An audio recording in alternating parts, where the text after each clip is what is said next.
Alors, pourquoi cette crise? D'où est-ce qu'elle vient? Elle vient du fait que on n'a pas eu une politique intelligente dans les trois piliers qui font une politique du logement.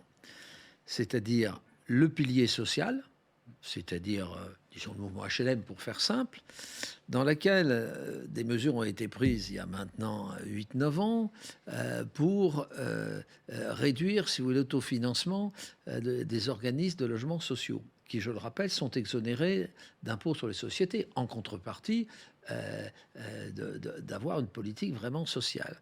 Et on a vu beaucoup d'organismes d'HLM, d'ailleurs, qui se sont peu à peu déportés du très social vers l'intermédiaire, parce que naturellement, vous avez moins de difficultés quand vous avez des locataires qui sont issus des couches moyennes.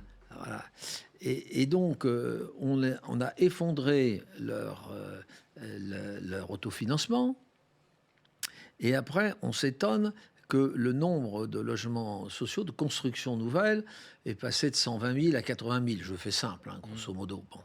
C'est le premier secteur. Mais ce secteur ne fait que 15% du parc. Ouais. Donc, une politique du logement qui ne s'intéresserait qu'aux logements sociaux ne peut qu'échouer. On a un deuxième volet qui est l'accession à la propriété.